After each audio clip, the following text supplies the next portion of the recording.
Hello and welcome to the Chop Shop. My name is Dion Tucker.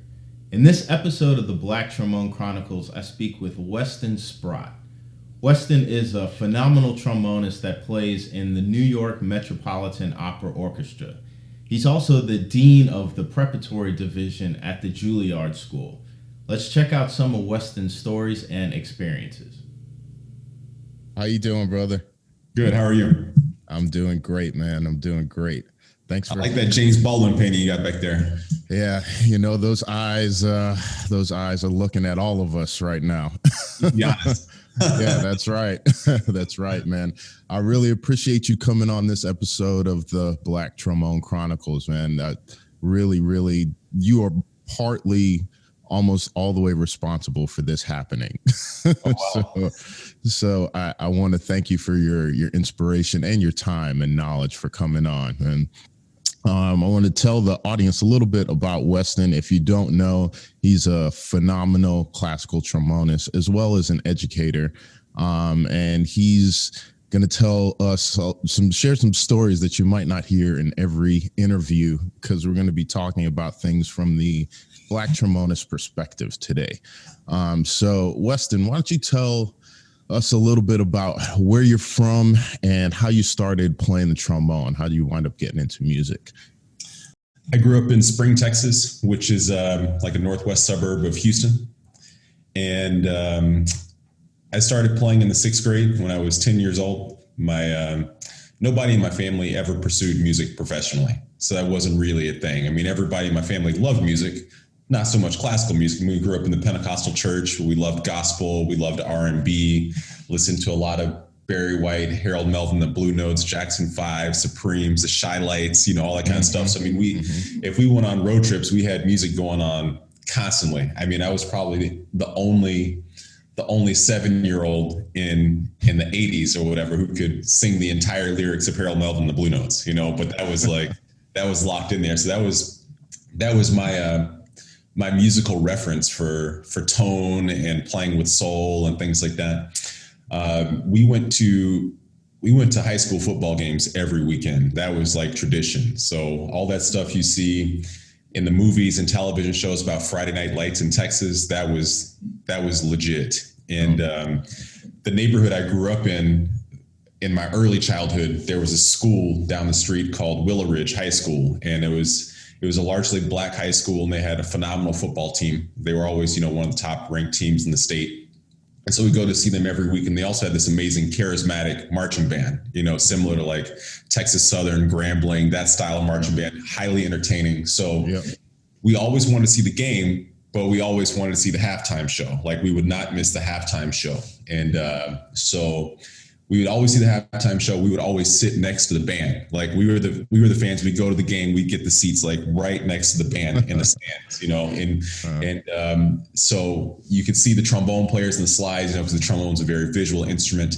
And my dad told me, he said, when I was in high school, I played the trombone. My dad played through ninth grade. And so when the time came between fifth grade and sixth grade, they say you can choose an extracurricular activity. What do you want to do? I said, I want to play in the band because the band is cool. In Texas, there's so many kids in band that being in band is cool. Right.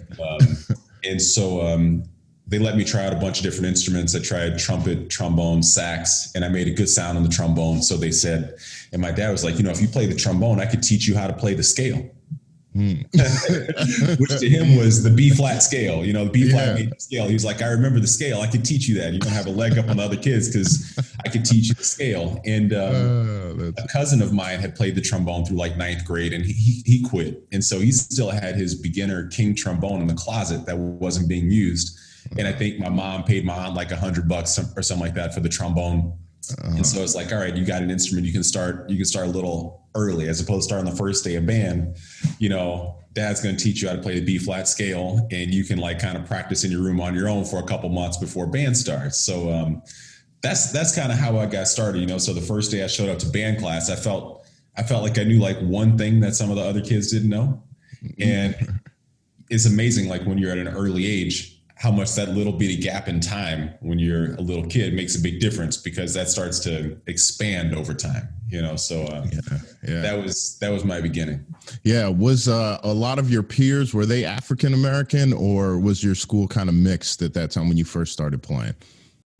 Honestly, the schools that I went to in suburban Houston were largely white schools. Mm-hmm. I bet I don't know the demographics off the top of my head, but I would bet it was something like white made up something in the high 80s percentage of the school, and black was probably less than 5%. Okay. When I was in high school, I played in the band and orchestra, but also played on the basketball team. So I was on the athletic side, and I think like a really large percentage of the black kids in the school were on the basketball team. We were so I had that dynamic. It's like I would go to the basketball team, hang out with all my black friends. We'd be on the bus, going to basketball games, listen to Tupac and stuff like that. You know what I mean? And then they would make fun of me for being in the band because I was one of. There was one other guy who was on the basketball team, and he also played trombone, and he was really, really good too. But they would kind of make fun of us because we're the only dudes showing up to the locker room to get dressed for the game, and you got to find a place to put your trombone case. So it was, that was the situation. Yeah, that's funny because when my high school is a performing arts high school, so we didn't have any sports. But we had a bunch of musicians, but we had a bunch of like wannabe athletes too, so like anytime we could do something remotely athletic, we were out there trying to show off. No sports in my high school. Then I kind of missed that because, I would see other high schools and, they'd have the football game, what you described, and I never had to do marching band. I've never been in marching band. And so it was like I never got any of that experience of just like tons of trombone or even really being around a lot of other African-American students. It was kind of like one person each chair. So there were 4 trombonists in my high school, 5 trumpet players. It was a true wind ensemble kind of thing, one person on each chair. So I didn't get that experience of like being around a lot of people, but everybody I was around was really serious, that really shaped my the school I went to, it was a huge Texas public high school. We had probably a little less than 4,000 students at the school, and a large percentage of them were involved in music. I think we had 5 bands, 3 or 4 orchestras, and 3 choruses. And and I remember we had like wind ensemble, symphonic band, concert band, and varsity band. So I think it was 4 bands, something like that. I think it was 4 bands and 3 orchestras, something like that. And I remember my first year in high school, I was second chair in the second band. And then my second year, I was first chair in the second band. And then my junior year, I was like second or third chair in the first band. And my senior year, I was first chair in the first band. You know what I mean? So it was, but there was like this huge camaraderie. We might have had 25 trombone players or something in our high school. Wow. Do you feel like going through that, through the different years, and you not being first trombone in the first band until your senior year, do you feel like that was actually the case, or was there kind of a hierarchy that, just kind of the system went like that? Do you feel like there was ever any part of your playing or your race that kind of was like, okay, we know he's good, we'll wait till senior year and we'll give him his proper props? I think it's a little bit of both. I think it's what happens in a lot of situations, is that, people of color oftentimes don't get the benefit of the doubt when there's a lot of gray area, and our school was competitive enough that you could make an argument why, maybe it's kind of borderline, we're not sure. And so the default is to push you down as opposed to push you up. Right. So, we had really good players. The guy who was second chair to me my senior year and who was first chair to me my my junior year is Tim Higgins, who's principal trombone in the San Francisco Symphony, phenomenal trombone player. And the guy I was telling you about, who was on the basketball team, he beat both of us in a blind audition in our senior year at Allstate. You know what I mean? So there was, so it's not like there wasn't legit competition. It's like, oh my gosh, it's so obvious this person is better than the other. It's like, these are good players. But should I have been categorized as one of those top players probably earlier on? I think so, you know, but I think that's one of those reasons why in the Black community, we have that saying that you have to be twice as good, because if there's any question marks or any uncertainty, you can oftentimes be assured you're not going to get the benefit of the doubt, you know, and it wasn't until I was at a level where it was just so abundantly clear that you know, then those changes had to be made, or I got put in the positions that I was probably more deserving to be in, because it was just obvious, you know. But prior to that, I would say, you know, I don't think that my band directors were like overtly racist or whatever. I mean, they all liked me. They treated me well. They were good people. I learned a lot from them. I think it was all these conversations we have about implicit bias. That's exactly what was playing out there. Yep. Yep. It's interesting because the only time I've ever played bass trombone in my life was in this all-star high school band. And I got selected for it 2 years, all the best players from around the country. But the only Black players in the band were on fourth and fifth trombone, you know, both of which neither one of us played, you know, and it happened twice. And I never really thought about it because I was around all of these other amazing players. It was just great to be there. But looking back on it, it was like, yeah, it would have been nice to just bring my tenor, you know, and not bring two trombones, you know, to the thing. You know, we do what we got to do, but, you know, these situations do kind of come up. So tell me a little bit about, like, as you started to go into higher education, as you started to get to college, what was that like? So you're going into the classical field and you're kind of excelling there. What was that experience like? Where did you go to school? And, you know, talk a little bit about what that was like from your perspective.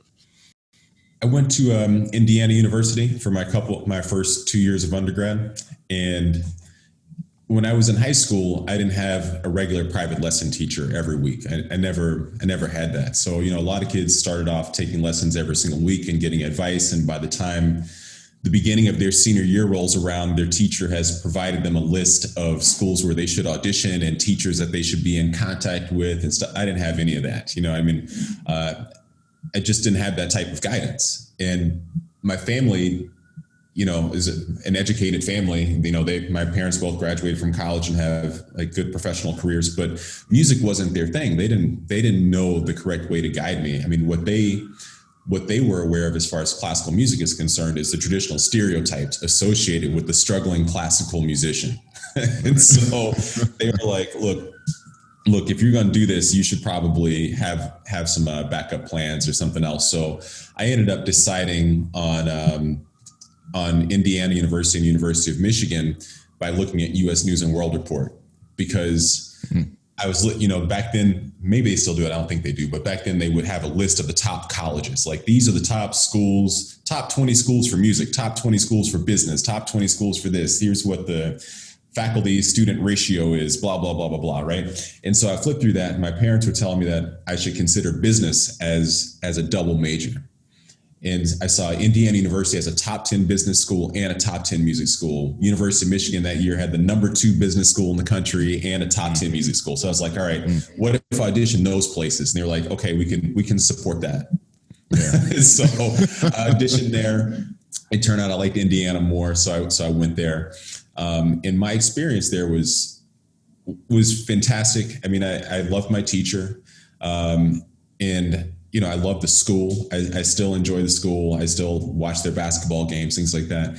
But my experience as a musician there was kind of interesting, you know, because the first day of school, they have these placement auditions for, you know, and they did them blind, which is really cool. So all 50 something trombone players who go to IU, they spend the whole first Monday night from 5 o'clock in the afternoon until like 10 o'clock at night. And everyone goes in and they play their 4 orchestral excerpts. And then the 3 trombone faculty judge and rank them by number and place you who's in the top orchestras and wind ensembles, things like that. I was 17 years old at the time, that first day. And I was going into school under the impression, my teacher, who I started studying private lessons the summer before college started. Mm-hmm. And he was like, when you get to Indiana, you're gonna have to be humble and thoughtful. And I want you to go around to all different practice rooms and listen outside the rooms of the master students and doctoral students and see what you can learn, because they're all going to be so much better than you and blah, blah, blah. And you're gonna have to work your way up the totem pole and all this stuff, whatever. And I was totally into that. I was like, all right, I can do this. I can climb the ladder. And so we had that audition and I won the audition the first day. Right. And that was very affirming for me in a lot of ways. It's like, whoa, all right, maybe we got something here. Yeah. If I'm 17 and we got people have their master's degree from this good school and from that other school, and other kids had gone to Interlochen, which I'd never even heard of Interlochen before the first week of school. And other kids in the hallway were like, where'd you go to school? And they're like, I went to Interlochen, and other kids were impressed. And I would like go back and be like, what's the Interlochen? Right. So that's where I was coming from. So to have some type of affirmation right there was like, whoa, maybe I do have the talent to get this done. But the thing that created also was a vibe from a lot of other people. I was too young to understand exactly how to manage that little bit of success on a college campus. From the perspective I have now, it's like, who cares who plays first chair in the college orchestra or whatever, you know what I mean? But when you're a kid, you think it's a big deal, and the other students who were masters and doctoral students or seniors and stuff, they were like, who's this hotshot kid or whatever who thinks he's special because he did this, he doesn't know anything. And they were bothered. And I didn't think my treatment from them was that great. Honestly, at the time. So like immediately I felt like I was a little bit on an island from some people. And it's like, all right, you're on your own in some ways, because other people are like gunning for you, or they're questioning how you got there. There were other teachers that were like, how you let this freshman beat you, blah, blah, blah, blah, whatever, stuff like that. But what it did do is it galvanized my cohort of Black friends at the school. There were a lot of older African-American students at the school, not necessarily trombone players, but like Lawrence Brownlee, who's a world-class tenor singer, Richard White, who's a tuba player in New Mexico, my friend Chris Lee, who's a tuba player in Ottawa. These guys are like, yo, man, come with us. Come hang out. Let's talk. We got you. We'll look out for you. You're good. Yeah. So that was that. And then after a couple of years, I transferred with Curtis Institute of Music in Philadelphia, and in some ways had a similar experience there. It's strangely enough. I mean, granted, it's a totally different kind of school, and the level of competition is a little less because it's so small, and the school is not based around the concept of competition. At the time, it was based on seniority. Like the first chair in the orchestra is whoever has been here the longest. If you're in your first year, you play assistant or whatever. Yeah. And I was cool with that. But I remember one of the members of the low brass section, I'm trying my best not to call it too many names today, but one of the members of the low brass section when I was at school, my first day, he walked me around Rittenhouse Square, which is like a little park right across the street from Curtis. And he was like reading, like basically like telling me the rules of engagement for being in the section, and like how I was going to be like the bottom person on the totem pole, and, don't get the big head and think about this and think about that. And you're going to do what we tell you to do. And I was like, yo, man, I haven't even played a note yet. What's going on here? So, whatever, man. That's the way it goes. Yeah. It's interesting because I was fortunate to have private lessons in my high school. Like I said, it was a performing arts high school. So my teacher, Dana Tebow, who was amazing commercial trombone player. He didn't play jazz, but he played everything else. So he really got my fundamentals together. But I remember one thing he said, and he said, you might be 15 right now and I'm 30 or whatever. But when I'm 45, and you're 30, we're going to be on the same level, as far as how we're viewed. So don't think like where you are now is that far from where you need. And that just kind of lit a fire under me. Like, man, I have to be like as good as everybody, from young. That kind of fire was lit under me from then. And it's true, when you're 30 years old playing with somebody who's 45 or 50, it's not like when you were young and you're saying you're 17 years old and you have some of these perhaps 20-year-old students, they're not looking at it like that. 28 or whatever, but yeah. Yeah. their mind is not there, but the music is the teacher for all of us, and Agreed. we can't get around what the music tells us, so blind auditions, that's something I'm going to ask you about a little bit more. Do you feel that you've missed out on any opportunities because it wasn't a blind audition? Like as you started to go around and, after you left college and started to go and pursue different orchestras, if it wasn't a blind audition, do you think being a Black trombonist played any role in that? I think so. I mean, I've said many times over the course of different interviews, things like that. The experience I've had is that I've had multiple auditions where I've won the audition when it was screened start to finish. Just that's happened to me several times. I've never had an experience where I won an audition where the screen was down. Not for a major professional orchestra. It's never happened before. Now I'm not going to suggest that I should have won every audition that I took and that I always play in best, because I didn't. I'm normal like everybody else. Sometimes you go in there and you nail it, and sometimes you go in there and you don't. You know what I mean? And that's just what the deal is. But and so maybe all those auditions without the screen, I was just not playing the best that day, or someone else outplayed me. That's possible. But I think the important thing is that what the screen does is it not only prevents the people who are judging from having their implicit biases affect the outcome, it also creates the perception of fairness for the people who are competing for the position.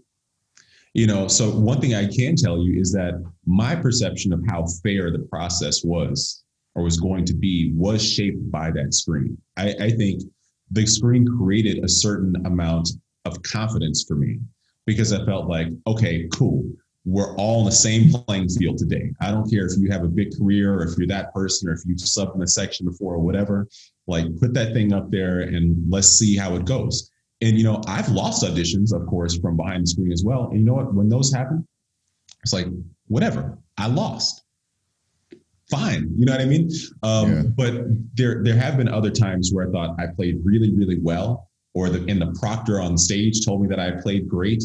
And someone who was in the audience was like, I don't know what happened, man. I thought you nailed it, but the screen was down. And so, you know what, maybe you just didn't get enough votes, or maybe people really preferred someone else's playing, or their implicit bias made them feel like someone else plays better than you, any number of things. But what they can't take away from me is the feeling that it is possible that my race played a factor in this. And I think what we should try to resolve is to make sure that every audition people take, the judges realize that their implicit bias does not play a role in the outcome. They say, I don't want what I see to affect what I hear.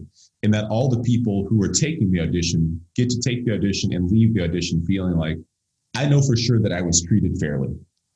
Mm-hmm. I think we can provide that to people, and we should be able to provide that to people. Yeah. Now let me ask you a couple of questions. As we're talking about this, my brain is kind of going here. How many people on these panels who are doing the judging are African American? What percentage would you say? Well, I mean, from your experience, very, very few, obviously, because think about it like this. I mean, the most recent statistics we have, and granted, I think we'll get some updated ones in a couple of years, but they won't have shifted dramatically, say that 1.8% of musicians in major orchestras are African American and 2.5% are Latin American. And all audition committees are made up of the members of the orchestra. Okay. You know what I mean? Like when I auditioned for the Cincinnati, and they're also made up of members of the orchestra usually who play in relevant or related sections to the audition that's happening. If you're playing a trombone audition, most likely you're playing for everybody in the trombone section, a lot of horn and trumpet and tuba players, maybe a percussionist, maybe some principal winds or something like that, and the music director if you get to the final round. That's usually who's making the calls, right? So I just think about my own audition trajectory. I auditioned for the Cincinnati Symphony. That was my first major professional audition. There are no Black people in the brass section of the Cincinnati Symphony. The next big audition I took was the Seattle Symphony. There are no Black people in the brass section of the Seattle Symphony. You know what I mean? The next audition, the next one after that was the Metropolitan Opera. Billy Hunter, who plays principal trumpet, he's the one Black person in the brass section. So of a finalist panel of 13, 15 people, something like that, there was one Black person in the panel. Yeah. So, I mean, I can almost say with certainty, I've never played an audition where the panel had more than one Black person on it. Yeah. The majority of panels I played for, there were no Black people. When I auditioned for the Philadelphia Orchestra at the time, and I won their sub-audition, there were no Black members in the brass section of Philadelphia Orchestra. There's still no Black members in the brass section of Philadelphia Orchestra, so on and so forth. You see what I'm saying? Yeah. So here's a question, and it might be a tough one. I feel like I know your answer, but do you feel if the role was reversed and say that there were more African-American, I mean, everything would have to shift. There would have to be more African-American players in orchestras for them to be on the panels. But say if there was a panel of 2 or 3 African-Americans out of 5, do you think that that bias would play the other way? Because, you know, maybe the opportunities that now I know that we are people of integrity, so the music is going to win regardless. But sometimes, you know, we have this bias in us just from our human nature, you know, of groups that we see somebody that looks like us. So we want to help that person if they're deserving. If maybe they're not quite as deserving, maybe I can still help you out a little bit. Do you think that any of that would play a role if the role was reversed? Maybe. And here's the reason why I say that. You know, when I give presentations on EDIB, one of the things I use, there are a couple of tools that I use. One is playing a video of this thing called the McGurk effect, which basically is a scientific phenomenon that demonstrates you can't separate what you see from what you hear. It's phenomenal. It's fascinating. Anybody who's watching this, go check that out. Just type it in MCGURK, watch. It's like a 3-minute video. You're going to be like, okay, dang. All right. The second part of this is getting people to take the implicit association test, like the race implicit association test, which is something that you can find on Harvard's website. I think it's implicit.harvard.edu or something like that. And it basically tests your ability to associate certain characteristics with different types of things or different types of people. So like how quickly can you associate a black face with a positive word or a white face with a negative word? You go through all this whole series of exercises, and it will let you know if you exhibit strong white preference, moderate white preference, no preference, moderate black preference, so on and so forth, right? You can do that on religion, any number of other things. What studies have shown is that 70% of Americans exhibit strong white preference. All right. Now, we also know that America is not 70% white, which means there must be a lot of other not white people who are also creating or who also harbor strong white preference. And that's not necessarily because they're racist. It's because they've been socially conditioned throughout their lifetimes to believe certain things. So one of the things the McGurk effect says is that your sight will override what you hear oftentimes in an effort to maintain a coherent vision of the world. You know, so if from the time you were born, you go to a concert and you see the concert master is white or Asian, or the conductor is a white male or whatever, there are going to be certain things that are happening in your brain that are trying to like help what you see and what you hear come into some type of coherent vision that makes sense for you. And that phenomenon happens not just for white people, it happens for black people too. So, I mean, depending on those particular 2 or 3 black people and what their life experience is like and the different influences they've had, maybe they could, but you know, it just all depends. You know, that's why I think the best format or the best possibility is try to take that avenue of bias away for all of us. So let me ask you this, as a as having a position in Juilliard where you are kind of overseeing certain things right now, what is that like for you, having gone through all of these experiences that you talked about? Now that you've been on both sides of the coin now, basically, how do you use that experience and knowledge to kind of help shape the position you're in now?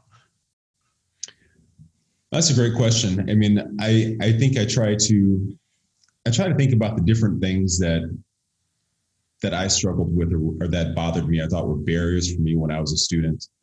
And I try my best to find ways to eliminate those barriers for our students. A few examples, and granted, I'm in a leadership position at the Juilliard School. I'm not the president or the dictator of Juilliard, but so I mean, there are, I work within the confines of the area in which I have control over, which is the Preparatory Division. So that's leading the pre-college and the music advancement program. The pre-college is like a global program for students, 8th grade team. They come from all over the world. We have a large international presence. And the music advancement program is about 70 students from the tri-state area. And that program focuses intently on students from underrepresented, underserved communities. So I love working in that space. I think it's the most important space. It's the space of the future. It's a space where you have an opportunity to meet young people at a point where they're very moldable, and you can start having them think about different things. So a lot of what I do is informed by what I think I missed. I look at these kids and I'm like, and I'm excited for them because I'm like, man, when I was a kid, like I told you, I didn't take regular private lessons. I wasn't in some awesome program at Juilliard. And I'm thinking, how good could I have been, or what else would I have been capable of doing right now if I had what things when I was 14, And so we instituted blind auditions in the pre-college last year. We do blind recorded auditions for all the students. All of our large ensemble programs include underrepresented composers. So last year we had Revueltas on the program. We had Anna Klein. We had William Grant Still, Samuel Coleridge Taylor. We were planning to do some Florence Price this year and a few other things. Really great programming, putting kids in contact with this music. Yeah. Right now we started because COVID has created some problems, but also some unique opportunities. Mm-hmm. So like right now we're not doing orchestra in person for this first portion of the semester. And we've replaced that with a required course for all of our students in the Preparatory Division on underrepresented composers and library research. Because one of the questions I asked myself was, when I was a freshman at Indiana, going back to that story, and I was one of the strongest players at the school, I was considered to be an accomplished musician for my age. If someone had come up to me at that time and said, "Hey, Weston, name 5 Black composers," I would have been lost. Yeah. And I'm embarrassed by that, but I'm just telling you what the truth is. If someone comes, 17-year-old Weston Sprott, and said, name 3 Black classical composers, like tell me something about Samuel Coleridge Taylor, I've been like, who are you talking about? You know what I mean? Yeah. I think that's a failure of the educational system, because my thought about what I learned about music history and Black people is that we didn't have a history. Mm-hmm. That's what the schools I went to taught me, and I want to take advantage of the opportunity that I have to change that narrative. So, we were sitting in class yesterday. I've been attending these classes with the students. Now you do that online. I just hop on from my kitchen table and I'm watching Dr. Trevor Weston, who is leading that class, talk about all these great pieces and Edmund Dede and, playing works of his, and Samuel Coleridge Taylor and playing some of those works, and Lily Boulanger, or you name it, right? Just going down the line. And also just kind of scrolling through the Zoom pages and seeing all of these young faces of kids who were 10, 13, 16, coming into contact with these names and that music. And it's incredibly rewarding. And the last thing I'll say about this is I meet every year with the Parents Association from the Music Advancement Program. And that program, I said, like I told you, it focuses on underrepresented students in classical music. We're about 30% African American, 35% Latino, and then a mix of a lot of other backgrounds for the remaining 35%. But it's a very, very diverse representative group. And I believe in equity, diversity, inclusion, belonging, all those things, but oftentimes think of those things as it's like equity is something you can judge on a spreadsheet. Like if we filter for Black people in our organization, are they paid the same? If we filter for women, are they paid the same? Inclusion, do we have people at every level? Things like that. But also, I started thinking last year a lot about equity of expectation and what that means. And so what I share with the families at the beginning of each year is the idea. I said, look, I just want you to know that the idea that your child could be the next Yo-Yo Ma or Wynton Marsalis or whoever, Leontine Price, whatever, creates no cognitive dissonance for me whatsoever. You know, none. And it shouldn't for you either. And what that means is that we plan to push your kids like hard. You know, so music is fun, but it's not all fun and games. You know, it gets more fun the better you get at it, but it takes some effort to get good. Right? And I said, we want your kids to have a great time, and they will, but there's also going to be some weeks where we push your kids and they may come home upset or whatever. But I want you to know that the reason why that's the case is because we believe their potential is through the roof, and we intend to see them get there. If that's what they want to do, that's what's going to happen. And I think that messaging gets you a lot of buy-in, you know, and it also allows you to interact with the students in a different way. A lot of us, probably like, you know, like yourself or me, we got some of that at home.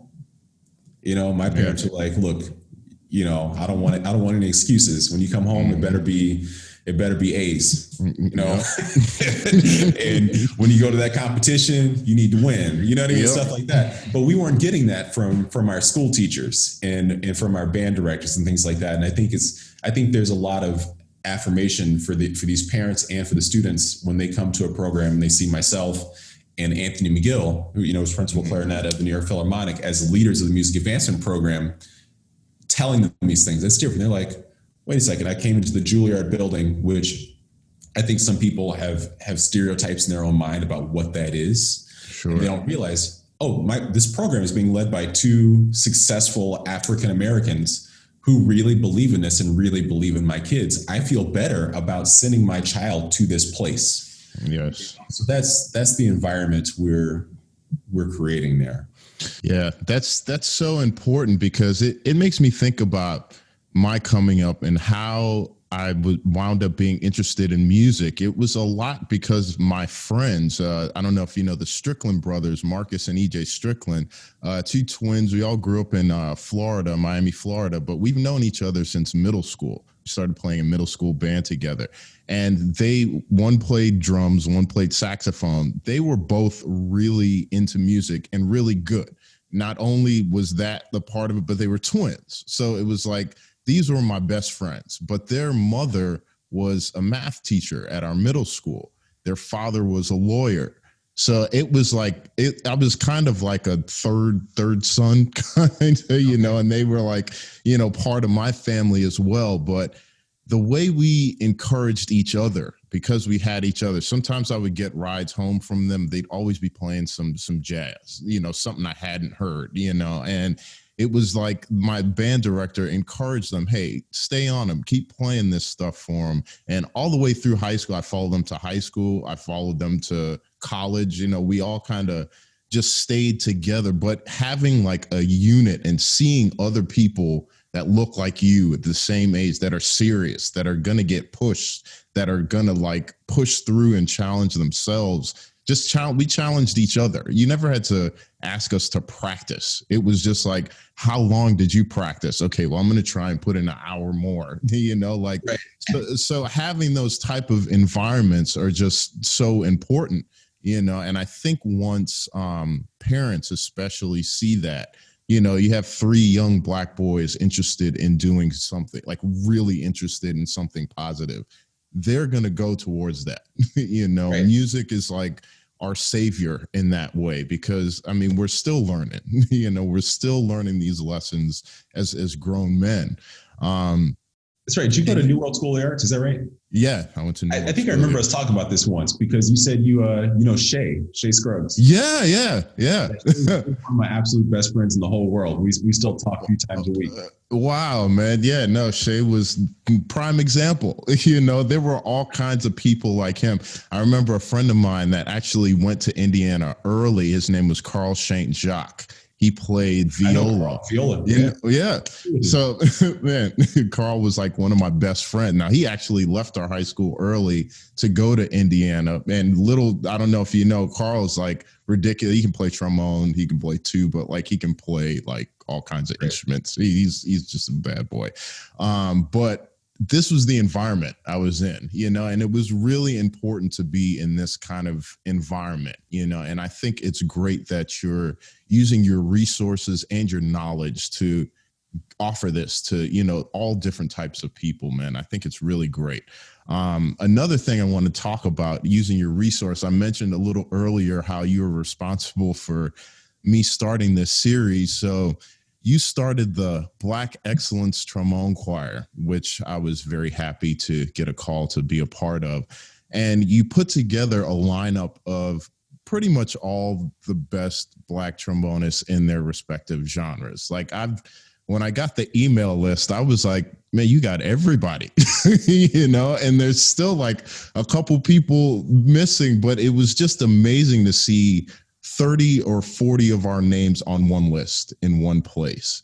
As we started doing these recordings, it was even more amazing to hear everybody come together. And it really hit me when we did the Zoom call and we were all on the screen together.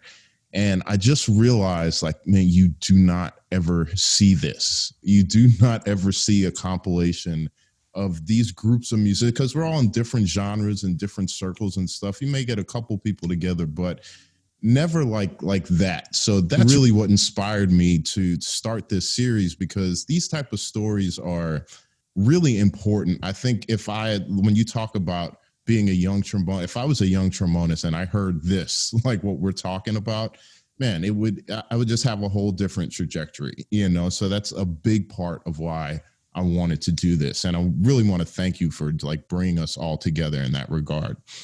Absolutely, man. It's, so many of these best things just happen so organically. A lot of people, when I do different interviews or, projects at different schools, stuff like that, people want to ask about career building and, how do you go from being a player to a teacher to an administrator, and what's it like building a resume for this and that or whatever. And I mean, I have an answer for that, but it's not as formulaic as I think most people will expect that answer to be. It's just, you see things that you want to do and they occur organically because they're important to you. And over time, you start to find that you have enough things that you care about that you've kind of built a resume to be able to do a whole bunch of different things, So this Black Excellence Trombone Choir, Jim Nova called me one day and said, hey, I was just talking to Ken Tompkins, and I was thinking with the video and audio editing skills that I have, maybe we could get together like a trombone quartet or something with you and him, and maybe, I don't know, Dave Jackson and John Lofton or something, do like a little quartet project or something, because I feel like we should do something.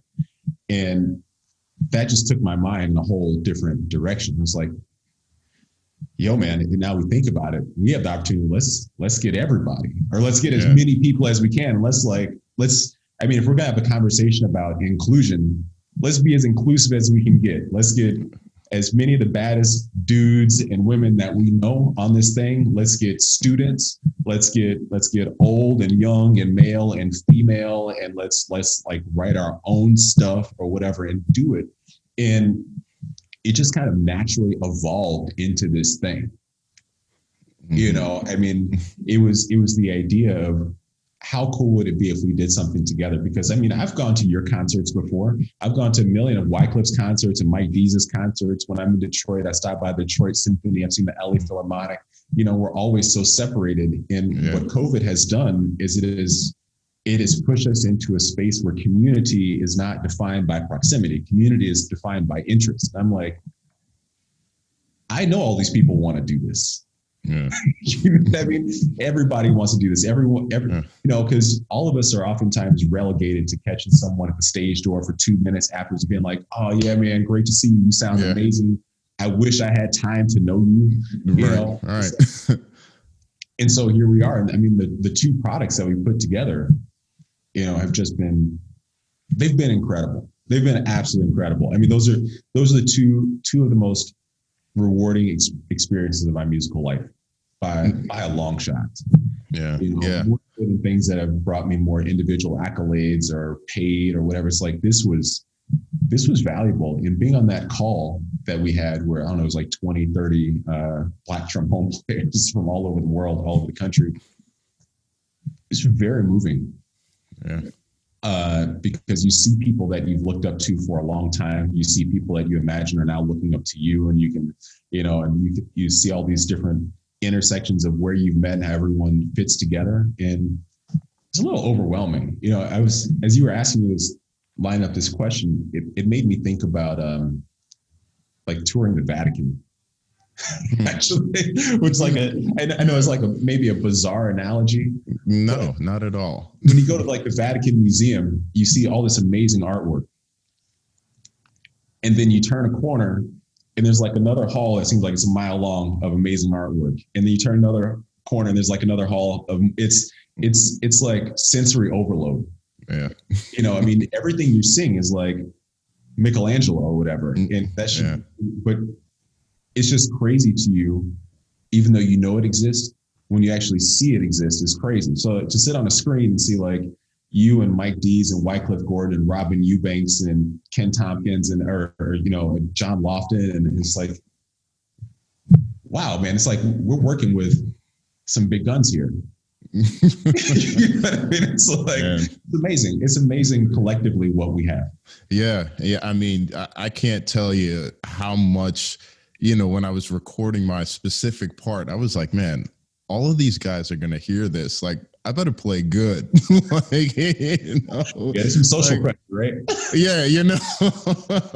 I'm not going to be the one, That's that you did in Mike's chart was amazing. I've listened to it man. Times.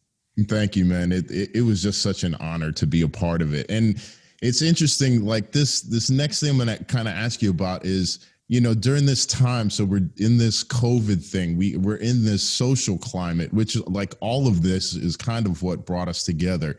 And sometimes as people, we have to go like all the way to the bottom before we start to rise to the top. I think we're pretty close to bottoming out. I hope. I really we're not. Oh man.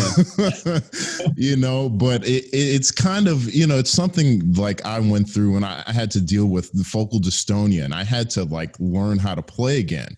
And starting from the bottom and coming back was something that really kind of helped me personally through this COVID time and through all of these things going, as I understand that you can come back and you can be better than you were before, better than you've ever imagined, but it was because of that struggle and adversity that got you to where you are now.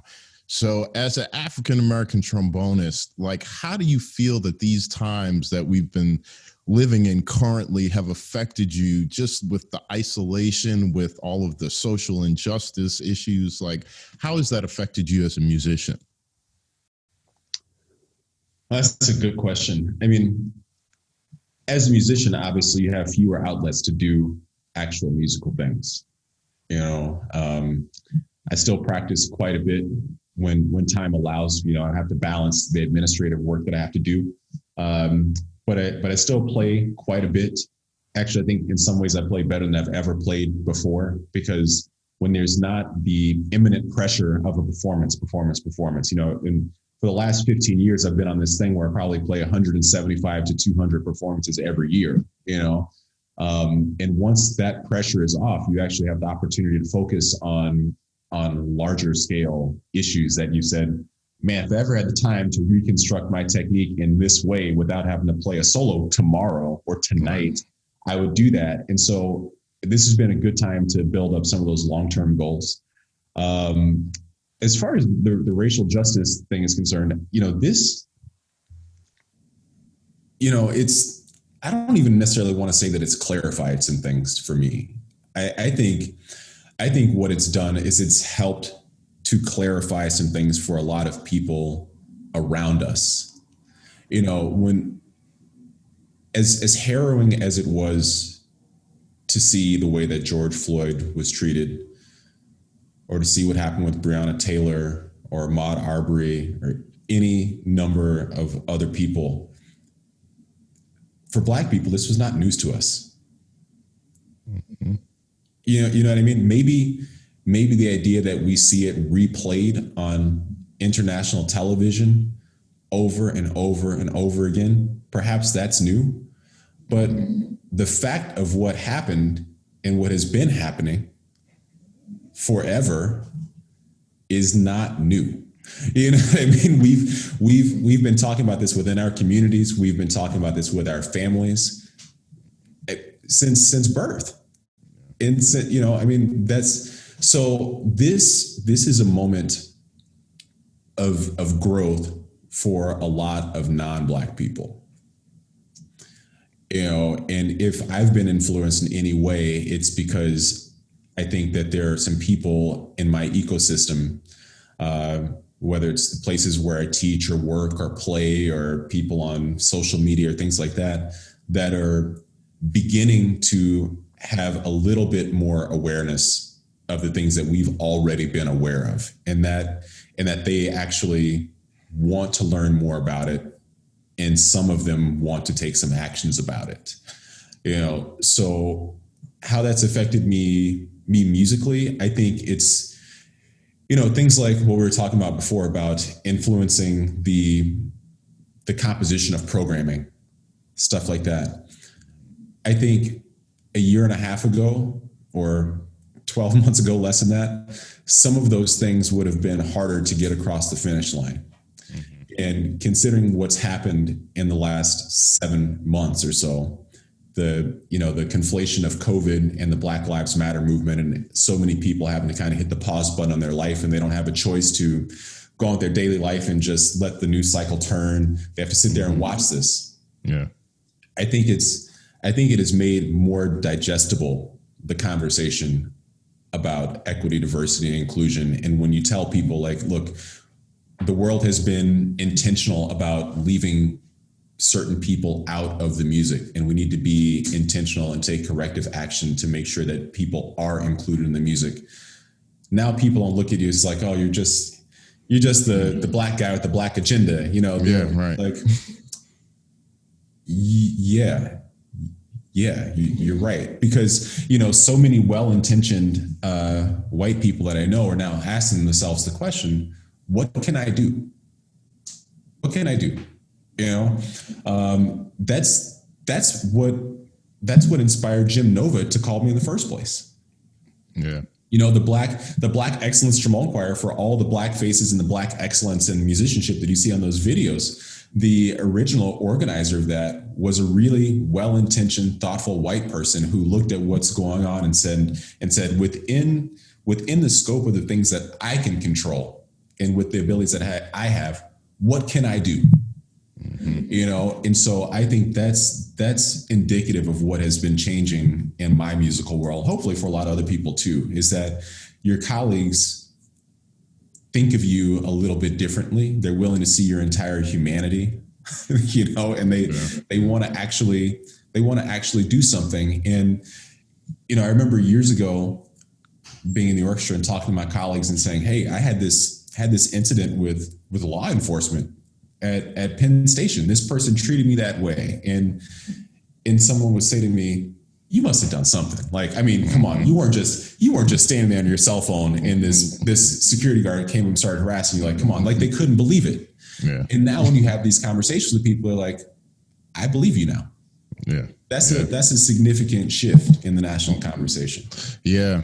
I think I've gotten a lot of those "what can I do" calls myself, and I always say educate your friends, your family, the people. Whenever you hear one of those side conversations and you hear those inside jokes that we never hear, or you hear something like that, you stop it. That's what you can do. There's not so much you can do for us as Black people, because like you said, we're conditioned to this. We've been dealing with this our whole lives. We're going to be all right. We are going to figure out how to get through this, because we've gotten through worse. If you look at our history, we have been through far worse, so we're going to get through this. But what we need from other people and other races to do is to talk to especially the younger generation.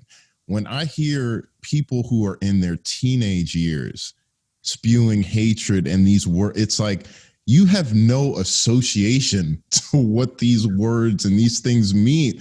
Like, you couldn't. So this behavior is taught to you by somebody who does have an understanding, so it's that gap that needs to be bridged. The generation that is coming up need to understand from this older generation that may be going, that this is wrong. And this is how we got here. You have to accept what the acts and the things that happen to get us to this position in the first place, so we don't repeat the mistake. It's really about that. We don't want to stay in this cycle. Some people do want to stay in this cycle, but most people do not. Most people don't. So, everything that we can do, especially having conversations like this, I think can just start to change the cycle, break the cycle, having platforms that we can speak on these things without having to worry about, I don't want to offend this person. I don't want to offend this colleague or this way. We need these type of platforms to be able to share our stories. Sometimes that's our therapy. It's not a monetary thing. We don't need you to do anything. We just need you to listen. And a lot of times we need to speak up, so that we can be heard. I think that's really important. One final question for you before I let you go. What advice would you give to any young up and coming Black trombonist that wants to pursue whatever, jazz, classical, whatever field they want to pursue, through what you've learned in your experience? What advice would you give them to navigate themselves, through this time? A few things.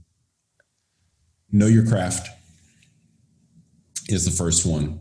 Like, make sure that you've put in the time, you've put in the work, you've been thoughtful, you've sought out the correct instruction as much as you can, and that you can really play. I remember years ago, I'm friends with Wynton Marsalis. He's been a mentor of mine for a long time. And some people are aware of that, and they'll say like, hey, can you see if this guy can help me out or whatever, which is like, all right, sure. You know what I mean? And I remember someone who was really, really close to me asked me if I could put them in touch with him about something. And I remember the first question he asked me is, can this person play? Can they play? Yep. If they can't play, yep, I can't help them.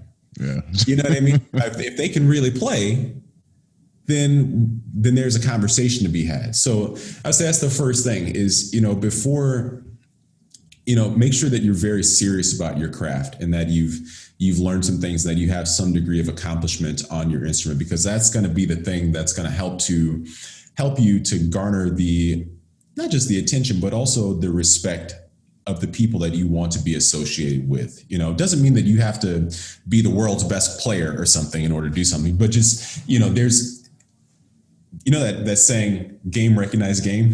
It's like people, that's even right. If you're not there yet, you might be 15 years old. And of course you don't sound like someone who's 30 or 50 or whatever like that. But people who are 50 can recognize what a 15-year-old who's been putting in the time sounds like.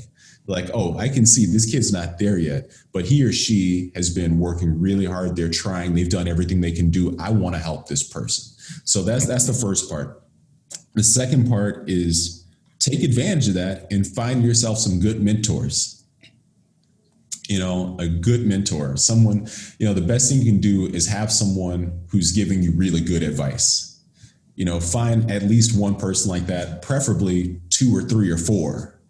Not that you need to call them every day and harass them and stuff like that, but you're going to hit some ruts along the way, a couple times a year or something. And you're going to want to have someone on speed dial. You can say, hey, I'm struggling with this. Help me out. Tell me the correct way to navigate this situation. And having that person or those people is going to change your life dramatically.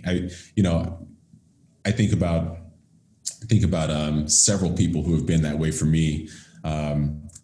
David Jackson was a person who opened some doors for me, so I think of Dave Jackson not only as a mentor for me, but a sponsor.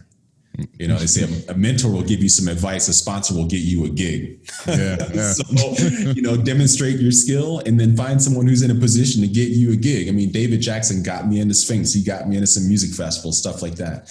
And the last bit of advice I would give is don't succumb to imposter syndrome. A lot of times the more and more you climb these mountains, and hopefully this won't be the case for the next generation. But, for me, it was the case that oftentimes I was the only one or one of only 2 or something like that. We had that conversation. We were talking about auditions, things like that. And sometimes you get to those places and you look around, you're like, I'm the only Black person in the room. There's like 100 of us in here, and you start to get this feeling of imposter syndrome. Like maybe I'm not supposed to be here, or maybe it's an accident that I'm here or something like that. And what you should remind yourself at times like that is that if you were there, there's a very high likelihood that there's a reason why you are there. If there's only one person like that in the room, that means they don't let people like you in the room very easily. That's the first thing, right? That also means there's probably a lot of people who have fought very hard for a long time so that at least there could be one person in that room.